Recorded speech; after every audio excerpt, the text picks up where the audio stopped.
नमस्कार, मैं हूं विशाल यादव। ईवीएम से नहीं बैलेट पेपर से होगा चुनाव। जी हां, आप बिल्कुल सही सुन रहे हैं। ईवीएम से नहीं बैलेट पेपर से होगा चुनाव। यह खबर सामने आ गई है, जहां पर सरकार ने इस बात की मुहर लगा दी है कि हम ईवीएम को नहीं पसंद करते, जनता ईवीएम पर विश्वास नहीं करती। इसीलिए आगामी चुनाव अब ईवीएम से नहीं बल्कि बैलेट पेपर से होंगे। दोस्तों, शायद आप लोगों को यकीन नहीं होगा, मुझे भी मालूम है कि आप लोगों को यकीन नहीं होगा, लेकिन जब खबर आ गई है, जब सरकार ने मुहर लगा दी है, तो यकीन करना लाजमी है। अब चुनाव आयोग की मनमानी नहीं चलेगी, अब ईवीएम की बेईमानी भी नहीं चलेगी, अब बैलेट पेपर पर ठप्पा लगेगा। जी हां, बिल्कुल सही सुन रहे हैं आप, अब बैलेट पेपर पर ठप्पा लगेगा। अब बेईमानी का राज खत्म होगा, ईवीएम बैन होगी, ईवीएम का खेल खत्म होगा। दोस्तों, बड़ी खबर सामने आ गई, जहां पर न्यूज 18 अखबार में छपी इस खबर ने देश में तहलका मचा दिया है। देखिए, लिखा भी है, ईवीएम नहीं बैलेट पेपर से होगा चुनाव। कांग्रेस ने चली ऐसी चाल कि सकते में आ सकता है चुनाव आयोग। देख लीजिए, कांग्रेस ने बड़ा ऐलान कर दिया है, जहां पर कांग्रेस राज्य सरकार ने कहा कि भैया ईवीएम की जरूरत नहीं है, अब ईवीएम पर लोग विश्वास करते ही नहीं, तो हम मतदान कैसे करा दें ईवीएम से। जरा देखिए, खबर में लिखा भी है, ईवीएम नहीं बैलेट पेपर से होगा चुनाव। कांग्रेस ने चली ऐसी चाल की सकते में आ गया चुनाव आयोग। लिखा है, वोट चोरी और ईवीएम हैकिंग के हंगामे के बीच कांग्रेस ने स्थानीय चुनाव बैलेट पेपर से चुनाव कराने का फैसला लिया है। कांग्रेस की राज्य सरकार ने चुनाव आयोग द्वारा वोटर लिस्ट में संशोधन को सुगम बनाने के लिए आवश्यक कानूनों उपाय करने और मौजूदा नियमों में संशोधन करने का फैसला किया है। अब दोस्तों, यहां पर देखिए, बात यह है, कांग्रेस राज्य सरकार ने यह कहा कि हमारे राज्य में अब ईवीएम से चुनाव नहीं होंगे। खास तौर पर छोटे चुनाव, जो नगर पंचायत के चुनाव हैं या पंचायत के चुनाव हैं, ये जो छोटे चुनाव हैं, ये चुनाव अब ईवीएम से नहीं कराए जाएंगे। ये किसी नेता का बयान नहीं है, ये किसी भरे मंच से ऐलान नहीं किया गया है, बल्कि राज्य सरकार ने बड़ी बैठक की और उस बैठक में राज्य सरकार ने ये डिसीजन लिया कि हमारे राज्य में अब ईवीएम से चुनाव नहीं होगा। यानी जो छोटे चुनाव हैं, वो चुनाव हम बैलेट पेपर से कराएंगे, क्योंकि लोगों में इस बात का संशय है कि ईवीएम हैक होती है। जरा देखिए, खबर में लिखा भी है, पूरे देश में ईवीएम मशीन से चुनाव और वोट चोरी को लेकर विपक्ष का विरोध चल रहा है। सरकार से बैलेट पेपर से चुनाव कराने की मांग चल रही है। विपक्ष का कहना है कि ईवीएम से चुनाव में गड़बड़ी हो रही है।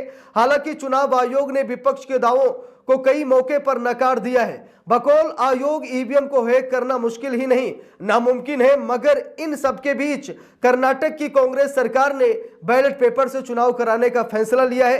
कर्नाटक कैबिनेट ने गुरुवार को राज्य चुनाव आयोग को राज्य में आगामी पंचायत और शहरी स्थानीय निकाय चुनाव ईवीएम के बजाय बैलेट पेपर से कराने की सिफारिश की है और इसके लिए अपने फैसले की घोषणा भी की है। जरा देखिए, बैठक की गई है, कोई अचानक ये डिसीजन नहीं लिया गया है। राज्य सरकार ने पूरी बैठक की और बैठक के बाद राज्य सरकार ने इस बात पर मुहर लगा दी कि हमें छोटे चुनाव में ईवीएम की जरूरत नहीं है, हम बैलेट पेपर से चुनाव कराएंगे। कर्नाटक सरकार ने इस बात का ऐलान कर दिया है। बड़ी बैठक की गई और ये बैठक में डिसीजन लिया गया है। अब जब राज्य सरकार ये कह रही है कि हम ईवीएम से चुनाव नहीं कराएंगे, तो चुनाव आयोग को भी अब झुकना पड़ेगा। देखिए, यहां पर लिखा भी है, कर्नाटक के कानून और संसदीय कार्य मंत्री एच.के. पाटिल ने कैबिनेट बैठक के बाद इसकी घोषणा की। उन्होंने मीडिया से बताया कि ऐसा इसीलिए है क्योंकि लोगों में ईवीएम को लेकर विश्वास और विश्वसनीयता कम हो रही है। पाटिल ने वोटर लिस्ट में सुधार को लेकर भी सरकार के फैसले की जानकारी दी। उन्होंने बताया कि कैबिनेट ने राज्य चुनाव आयोग द्वारा वोटर लिस्ट में संशोधन को आसान बनाने के लिए आवश्यक कानूनी उपाय करने और मौजूदा नियमों में संशोधन करने का फैसला किया है।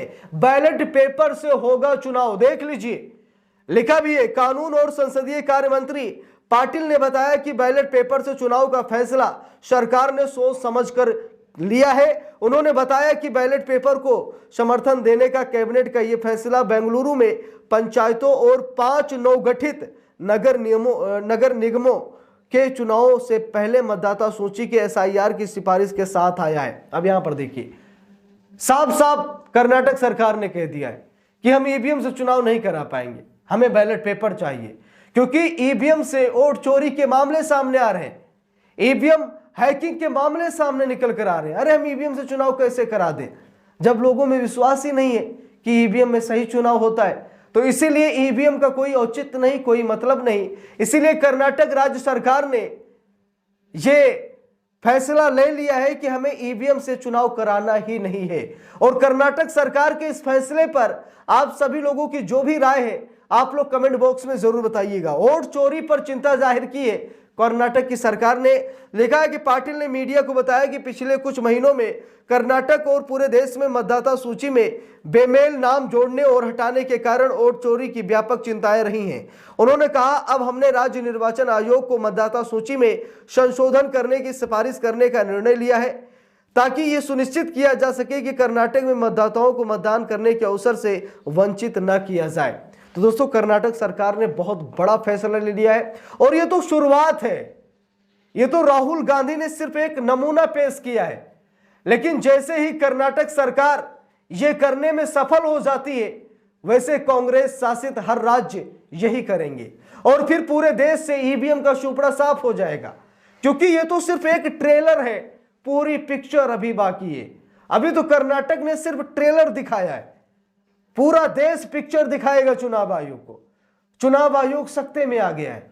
चुनाव आयोग ने जब ये देखा कि कर्नाटक राज्य सरकार ने यह फैसला ले लिया है, और वो भी एक नेता का फैसला नहीं है, ये पूरे कर्नाटक का फैसला है, ये जनता का फैसला है। क्योंकि बड़े बड़े मंत्रियों की बैठक बुलाई गई और उस बैठक में डिसीजन लिया गया कि जो छोटे चुनाव हैं उन चुनाव में ईवीएम का कोई मतलब नहीं, कोई औचित्य नहीं, लोग ठप्पा लगा देंगे। इसीलिए चुनाव बैलेट पेपर से कराया जाए। अब देखना यह है कि कर्नाटक सरकार अपने फैसले पर अड़िग रहती है। क्या कर्नाटक सरकार ये करा पाएगी? अगर चुनाव आयोग कर्नाटक सरकार की इस बात को नहीं मानता तो क्या कर्नाटक सरकार कुछ बड़ा करेगी? सवाल यह भी, क्योंकि इतनी आसानी से चुनाव आयोग मानने वाला नहीं है। अगर कर्नाटक सरकार ने फैसला लिया है तो चुनाव आयोग इसे मानने के लिए तैयार नहीं होगा। चुनाव आयोग बहाने बनाएगा, चुनाव आयोग तरह तरह की बातें करेगा, चुनाव आयोग घुमाएगा, टहलाएगा। लेकिन देखना यह है कि क्या कर्नाटक सरकार अपने स्टैंड पर कायम रहती है, कर्नाटक सरकार कहीं बदलती तो नहीं है। अब ये देखना होगा। अगर कर्नाटक में बैलेट पेपर से चुनाव हो जाते हैं तो ये मानकर चलिए कि हर देश, पूरे देश में, हर राज्य में लगभग यही नियम लागू होगा कि ईवीएम नहीं बल्कि बैलेट पेपर से चुनाव कराया जाए। इस पूरे मामले पर आप सभी लोगों की क्या राय है कमेंट करके जरूर बताइएगा। वीडियो को लाइक शेयर, अगर चैनल पर नए हैं सब्सक्राइब करके सपोर्ट कीजिएगा। मिलते हैं दूसरी वीडियो में, तब तक के लिए बहुत बहुत धन्यवाद।